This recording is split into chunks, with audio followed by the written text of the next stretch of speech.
Good afternoon. Welcome to our webinar today. We're going to give about a minute here for folks to join and we'll get started. My name's Ken Nunes. I'm with CENTEGIX and we'll start the webinar here in just just about 1 minute or so. If you are waiting in the waiting room or if you're in, you'll probably be muted. As you'll notice here, we'll talk about how you can ask questions here in a little bit. So just give us about 30 seconds. We'll get started.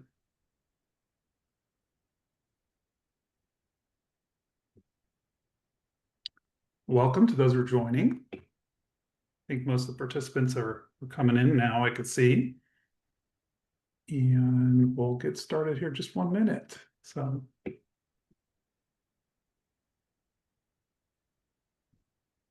fantastic. I think we've got most of the people who've answered that they're going to join. We are recording this for those who are missing it, so you can certainly hear this in its entirety. My name is Ken Nunes. I'm with CENTEGIX. I manage our West Coast. I'm joined by Alyssa Ryan, who is my partner here in the Northwest, working directly with our clients. CENTEGIX is the leader in wearable safety for schools. We're in over 15,000 schools. We're here today with some experts that work with us, as well as some of our customers, to discuss how CENTEGIX can help Washington districts comply with the Alyssa's law that was just passed recently that'll be going into effect at the end of the year, give you some insights there, and then also help you understand some of the funding options that you can look at moving forward. So we'll go to the next slide. Couple of housekeeping items. As I mentioned before, you are muted right now in a webinar, but you can ask questions. There is a little button in the lower middle, just to the right, that says that allows you to ask questions and Q&A. So you can click that Q&A button and you can type in your questions during the webinar. We will save a little time towards the end to directly answer those. We'll also be answering some of those in chat. And we are recording this, as I mentioned before. So to go over our agenda, we're going to give you a quick introduction to the panel. We have some terrific panelists that I'll allow them to introduce themselves. And then we'll go into some of Alyssa's law history. We have an expert that's lived this in another state or two. And then we'll also talk about some of the specific items in Washington's Alyssa's law to look out for. And then we're joined by one of our customers that's going to be able to talk about implementing these types of solutions in Washington already and their experience and how this can help address not only what's going on in Alyssa's law, but a whole host of other safety options that it helps you support. And then we'll finish up with talking about some funding from one of our funding experts that's written and worked with grants across the country for safety solutions. So without further ado, we'll introduce our panel. We have Sylvia Ift. She is the VP of Public Policy and Government Affairs for CENTEGIX. We're so lucky to have her. And we're also joined by Sarah Cordova, the Director of Safety and Athletics at Yakima, and Julie Fisher, Education Funding Advisor for CENTEGIX. I'd love for each of these ladies to be able to introduce themselves directly and give you a little bit of background in their expertise. We'll start with Sylvia. Hey, thank you for that introduction, Ken. Yeah, my name is Sylvia Ift. I have worked in the state of Florida in critical infrastructure protection and school safety for a number of years. So I started in the mid-2000s with the Florida Department of Law Enforcement, working with their domestic security program and critical infrastructure protection. After the tragedy at Sandy Hook, I took a position over at the Department of Education, working on their school security risk assessment program.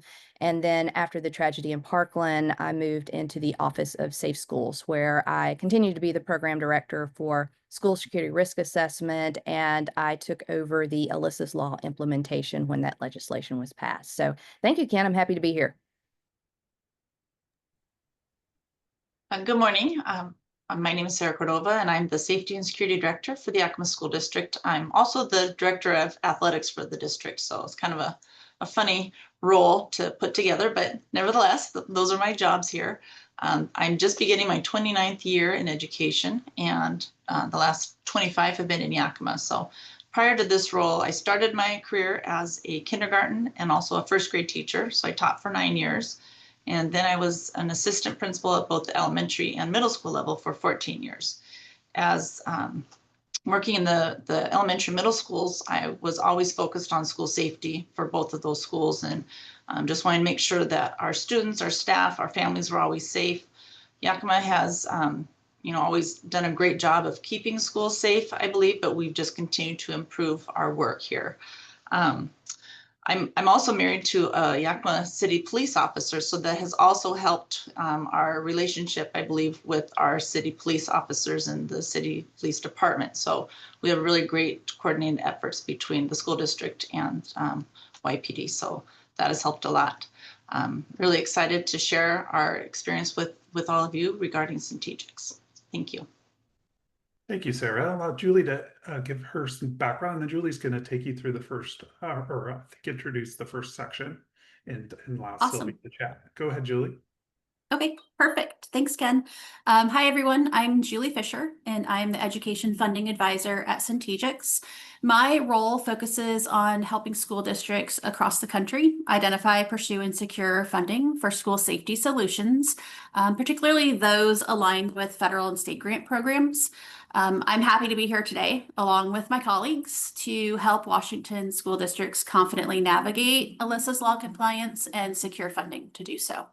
So we will get started, and we'll start with Sylvia, who will introduce us to Alyssa's law, what compliance means for Washington school districts, and lessons learned in other states. So take it away, Sylvia. Hey, yeah, thank you, Julie. And I think we've got a slide here to start us off with Alyssa. Yeah, so again, thank you for inviting me to talk to you about this really important topic. So before we get into Alyssa's law, we need to start with talking about Alyssa. So Alyssa was one of the 34 victims shot when a gunman entered the freshman building at Marjorie Stoneman Douglas High School in Parkland, Florida on Valentine's Day in 2018. And tragically, she was one of the 17 that died from her injuries. She was in her English class on that day when that tragedy occurred. So I was working in emergency management at the Florida Department of Education when this incident occurred. And I can tell you, if you've ever had to experience anything like this, and I know for a fact for us, it had a very profound effect on everyone that worked in education in Florida. After that day, the parents, families, and friends of the victims began working with lawmakers, both in Florida and across, and with the federal government and with our department to advocate for stronger school safety policy, not just in Florida, but across the U.S. One of those parents is Lori Alhadeff, who travels the country to this day advocating for Alyssa's law, which is essentially requires panic buttons in schools to be directly linked to 911 and first responders. So on this next slide, what I want to do is walk through how Alyssa's law has evolved in the past 6 years. The first version of Alyssa's law passed in New Jersey, which was Lori's home state. She still has family to this day in New Jersey. The New Jersey version required a panic button in every school, and that was essentially it. The next year in 2020, when Florida adopted Alyssa's law, it was the first to require that system be a mobile solution, right? So with that, we, through rulemaking, added clarification that the intent was that any staff member be afforded the capability to easily and discreetly initiate a call for help or activate a campus-wide emergency and alert first responders. So this was a major finding from the Public Safety Commission, which I'll talk about in just a minute. So again, I was the program director for Alyssa's law at the Florida DOE. And at the time when we began implementation, we were mostly looking at mobile phone apps. However, this emerging technology with this wearable, and Sarah's going to talk about that in a little bit, was presented to us, and that was one of the solutions that we went with along with the mobile apps. During the implementation, we found that even with the intent explained in rule that every staff member needed to have a panic alarm, we had many schools that were only providing panic buttons to a few select administrators. And again, this was contrary to one of the major findings of the Marjorie Stoneman Douglas High School Public Safety Commission, which is essentially Florida's School Safety Task Force, that any member, any staff member needs to be able to call a lockdown. So therefore, when Texas passed this version of Alyssa's law, you'll see that they added the requirement that panic alarms be available in every classroom. And then by this time, also, we were collecting enough data, particularly from CENTEGIX, because they have a very robust data collection and data reporting element to them. We were understanding that this usage provided two very important pieces of information. First of all, this technology, especially the wearables, became an incredibly useful tool for day-to-day situations. So think about your medical emergencies, your disruptions, fights, elopements, these sorts of things. Those of us in security also know that any tool that your staff is comfortable using day to day, you're much more likely to have a success rate of those folks being able to use that security tool during a crisis. Second, about half of the time, these situations in these schools occur outside of the classroom. So, thinking back to Texas law. So, think about your choking or allergic reaction in the cafeteria, broken ankle on the playground, heat stroke on the athletic field, cardiac arrest, you name it. These day to day occurrences, we were collecting a lot of data. So, you'll see here that when Utah passed their legislation last year, they were very clear in their policy that the panic alert technology be a wearable solution that all staff would have on them. So, Julie, if you go to the next slide here, just a quick recap. In the past 6 years, we've seen the requirements progress from a single hardwire button in school buildings to a mobile solution to being required in every classroom to having every staff member have a wearable on them. On this next image here, you're going to see the bill signing in Washington. So this is Governor Ferguson signing Alyssa's law. Beside him is the bill sponsor, Nikki Torres. And then on the other side is Lori Alatef. So that's Alyssa's mom holding a picture of her daughter, Alyssa. So moving into legislation and school safety requirements, before we take a look at Washington's version of Alyssa's law, I want to kind of step back and take a high-level look at the evolution in Washington of school safety policy over time. And I'm going to mention a few considerations to be aware of. So going back to 2013, the schools were required to develop an emergency response system in collaboration with law enforcement. So this tracks on what a lot of other states were doing for school safety policy at the time, including here in Florida, where I am, to implement some school safety standards. And this occurred, of course, after the tragic shooting that occurred at Sandy Hook Elementary in December of 2012.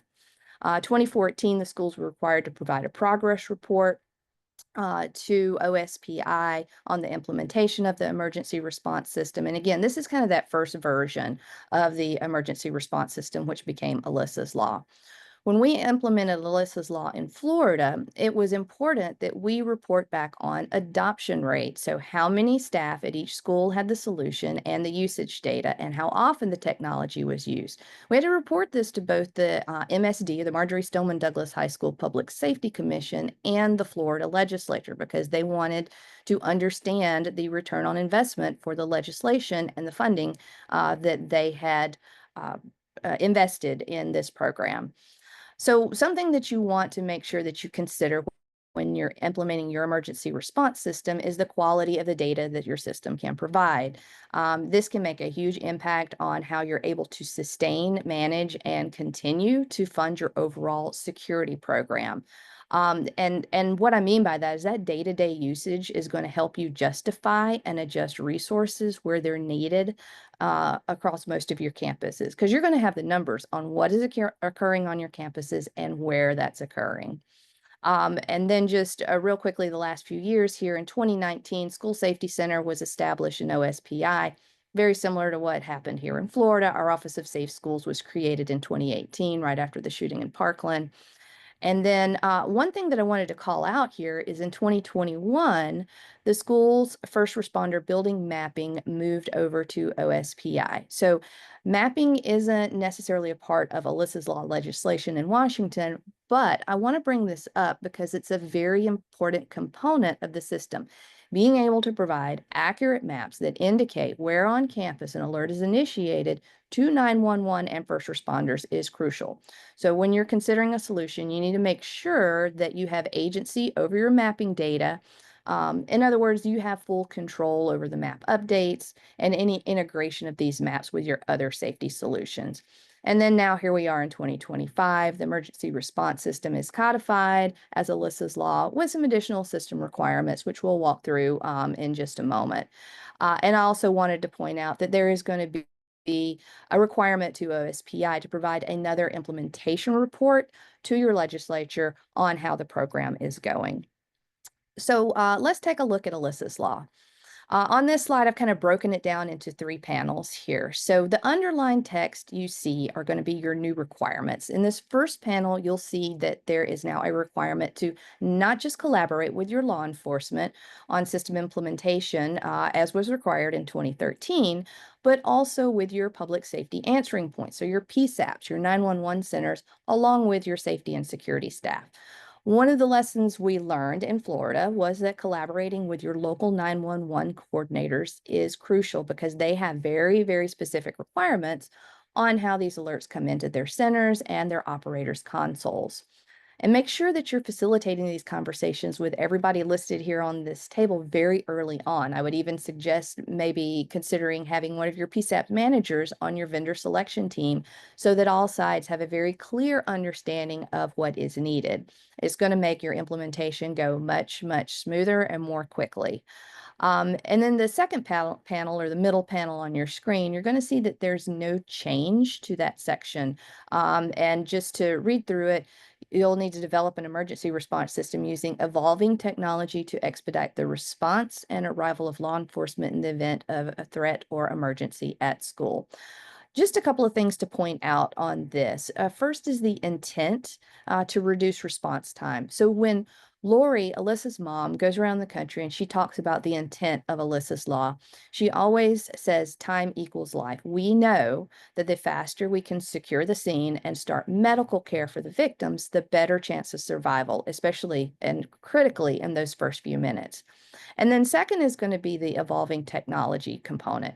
We talked earlier about how the technology has evolved over time from the old hardwired buttons to now a wearable solution. So be sure that when you're considering a solution that it is with a supplier that has a strong technology team that is continuously improving and iterating on their technology. And then last in the third panel, here is a list of new items that the system must have. So this was introduced this year.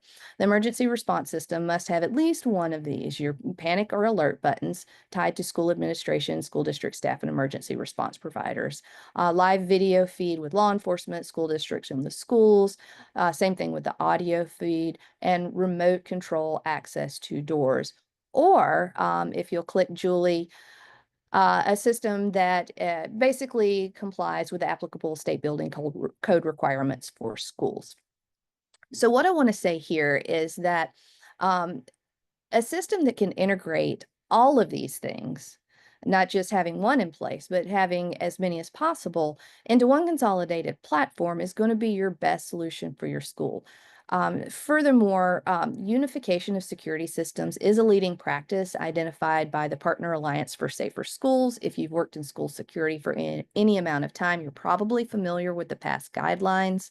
The team at PASS have been advocating for years for unification of school security technology. If you're not familiar with PASS, I highly recommend that you take a look at their guidelines. This is a 100% volunteer organization made up of school safety, technology, fire safety, and law enforcement professionals, and they dedicate a lot of their time to putting together clear guidance for schools on how to implement sensible school safety measures.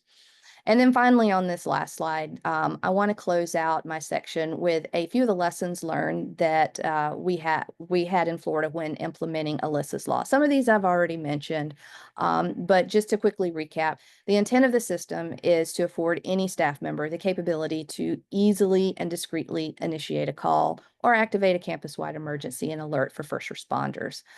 Second, the system needs to live on its own dedicated network that does not rely on Wi-Fi or cellular.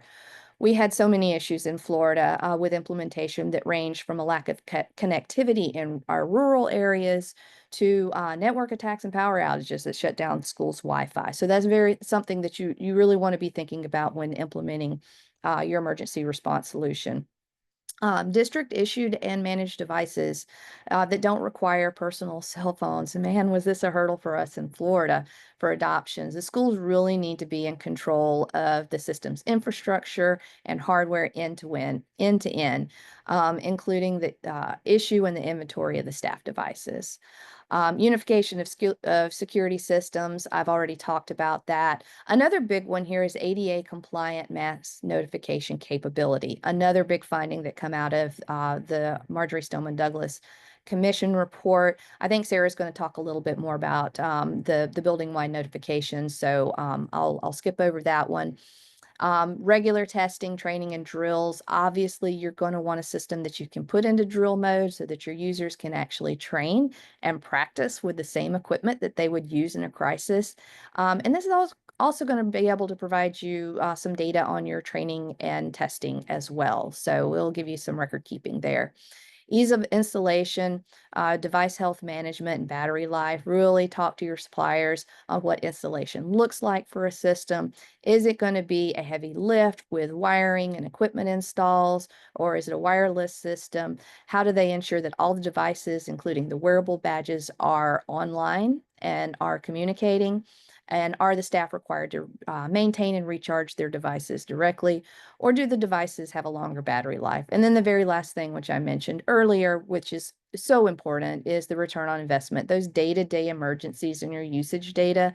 Find out what kind of usage and device data the system can provide or your supplier can provide, and ask for a sample of the data that they, or an example of the data that they have provided to other customers. And with that, I am going to stop because I know Sarah's got a lot of great information to go over about how she's implemented in Yakima, but I want to thank everybody for giving me the opportunity to run through all that information. So I'm going to turn it back to Julie, and I appreciate your time. Thanks, Sylvia. All right, so now we will chat with Sarah a little bit. Sarah's with the Yakima School District. Sarah, thanks for joining us today. So we've got some information here on the screen about your school district, and I understand the Yakima School District has always taken a multi-layered safety approach. Prior to adding the crisis alert solution, was there an event that occurred at your campus, at your school district, that made you realize there were still gaps that existed in your safety plan? Yes, absolutely. So like you said, we already had a multi-layered system. We had school safety officers, we had school safety monitors, our staff had radios, we had panic buttons in the office. We could put a school into a lockdown by using our phone dial codes. But we did have a shooting that occurred after school one day, spring of 2021, I believe. I could be wrong on the year of that, but we had a shooting that occurred. It was some kids that actually hadn't gone to school that day, but they came onto one of our campuses. There was a shooting that happened between them. They actually hit the unintended target. And so we had school security monitors out pretty quickly to the scene. However, what happened is when you get excited, when you're in a crisis situation, you're not always thinking clearly. And so our security monitor got on the radio and called for help to go to the south parking lot. Well, the problem was the incident happened in the north parking lot. And so all of our resources went to the exact opposite end of the campus. Had we had CENTEGIX, he could have just simply pressed his badge 3 times or put the whole campus into lockdown, and we would have known exactly where the incident occurred and could have gotten people to the scene immediately. So that was a huge wake-up call for us. We were already in conversation with CENTEGIX at that time, but that incident really cemented for all of us that, yes, we need to keep moving forward with this so that we know exactly where our staff or our kids are when there's an emergency happening. We can't rely on people to know north and south, apparently, because when you're in a crisis, you're just not thinking clearly. Yeah, definitely.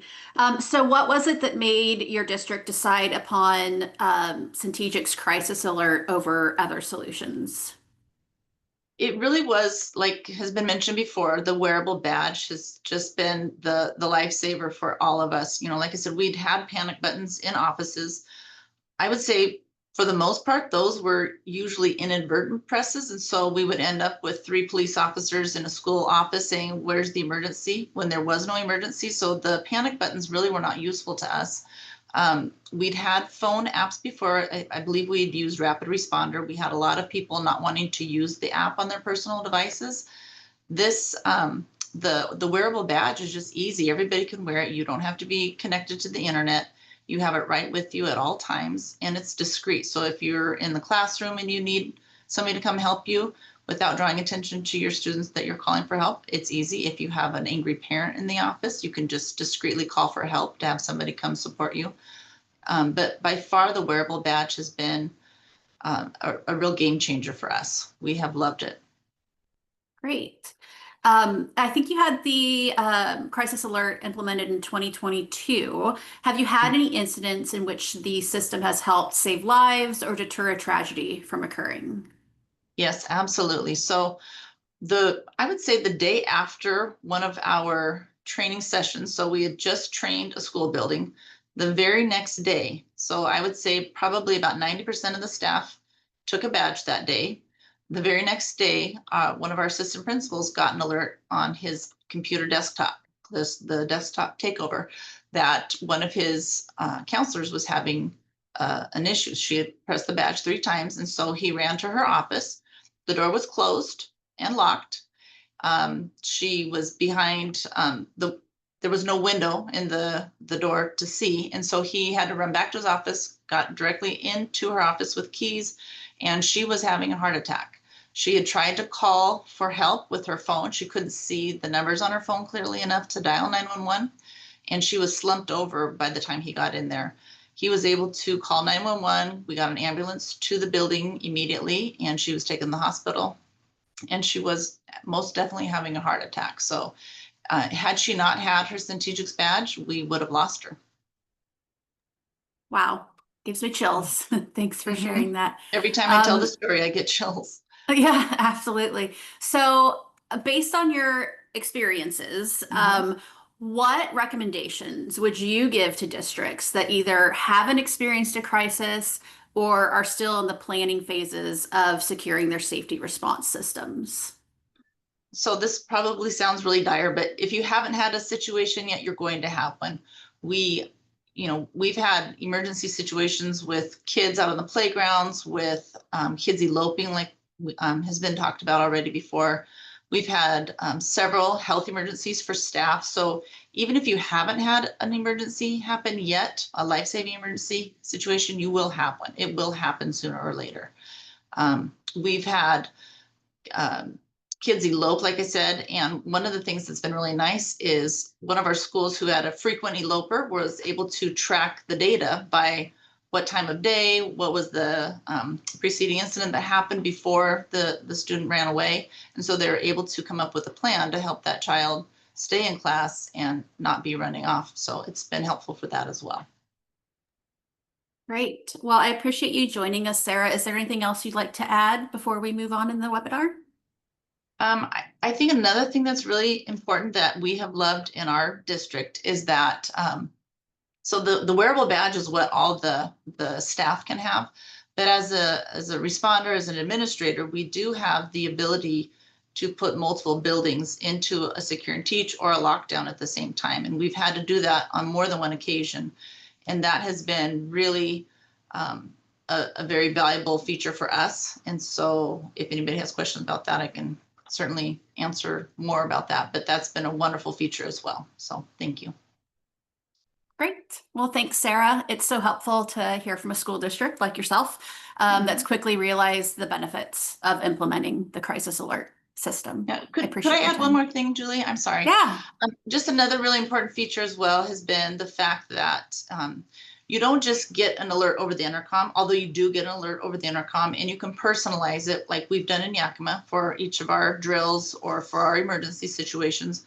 But we also have the beacons that light up different colors for different kinds of situations. So if we're in a lockdown, the beacon is flashing red. It's in every classroom, every office. It's on the exterior of all of our buildings. We have computer takeover. So if there's a lockdown going on, all the computer screens are taken over and it'll say lockdown. It gives brief description of what to do. Our phone intercoms start announcing that we're in a lockdown, so to take cover and follow directions. And so there's just so many different layers to the announcement to everybody in the building of what's going on and what to do. So that has been invaluable as well. That's great. Can't miss those alerts. So that's wonderful. Thanks, Sarah. Appreciate your time. You're welcome. All right. So now I would like to take some time to highlight key funding opportunities that are available to Washington school districts, including federal funding, state administered federal funding, proposed Senate Bill 5003, and just some tips on how to strengthen a grant application. So at the federal level, the COPS School Violence Prevention Program, or SVPP, is well known among school districts. It offers up to $500,000 in funding with a 25% required match, and it funds equipment-only projects. It is highly competitive, with about 20% of applications being awarded each year. The fiscal year 25 cycle closed recently on June 26th, and it does run annually. There are some lesser known grant programs that could also focus on school safety, like the Stop School Violence, Enhancing School Capacity to Address Youth Violence, and Targeted Violence and Terrorism Prevention programs. These all focus on programmatic safety efforts. So they require a full program. They are not just equipment only. So you would have to combine, for instance, the panic alert systems with training, protocols, or threat assessments. These programs will fund from $1 million to $1.5 million with no required match. These three programs have not yet opened for FY25. The state administered federal funding programs are federal funds that are distributed locally by state agencies like OSPI or Washington's Emergency Management. The Stronger Connections Grant Program is funded through the Bipartisan Safer Communities Act. This has already been awarded in Washington to high-need districts, but funds must be obligated by September 30th, 2026. So if your district received funds, now is a good time to align the remaining money with Alyssa's Law compliance. Washington's Emergency Management Division administers preparedness grants. The State Homeland Security Grant Program supports planning, training, and equipment like panic alert systems and is open to state agencies, local municipalities, and tribal governments. The Nonprofit Security Grant Program can support private nonprofits, including eligible school districts, to fund physical security enhancements to include panic alert systems. We can also talk about formula funding, like Title I Part A and Title IV Part A. These are options to fund those safety solutions. The Title I Part A can support the safety investments at school-wide program schools. Those are schools with 40% or more low-income students, if they're included with the school's comprehensive plan and aligned to the Title I goals. The Title IV Part A funds are more flexible, often underutilized. Districts can use it in three key areas, including safe and healthy schools. Now, under this pillar, districts may use the Title IV Part A for school safety training, emergency planning, and even physical security enhancements.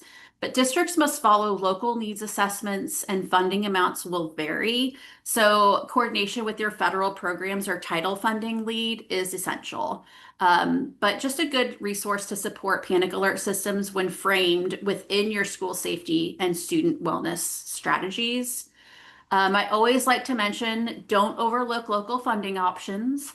The funding amounts may be smaller, but community foundations, regional safety coalitions, and corporate giving programs often support school safety, especially when it's tied to a broader community impact. And it is worth mentioning, proposed Senate Bill 5003, Senator Nikki Torres introduced legislation to increase safety and security funding. If this bill is passed, it would establish a new competitive state grant program for physical school security improvements, including panic alert systems, with awards up to $2 million per district every 2 years.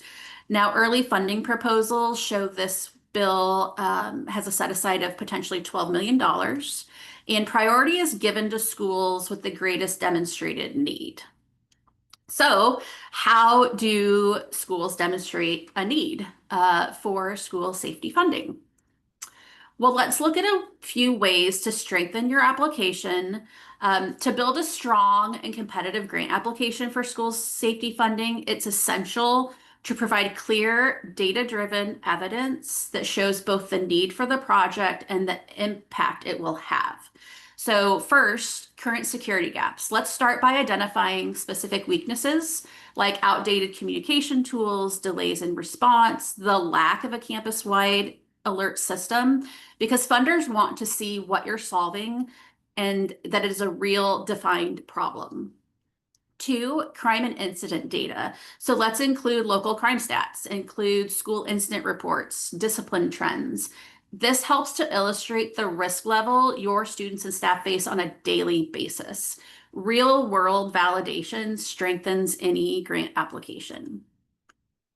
Demographics and community risk highlight characteristics like poverty rates, geographic isolation, limited law enforcement presence, really anything that makes your district more vulnerable or slower to respond in a crisis.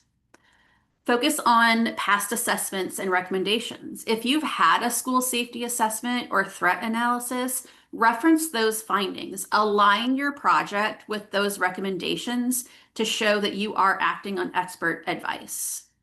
And then lack of local funding. Be honest about your financial barriers, whether it's budget constraints, staffing shortages, or competing infrastructure needs.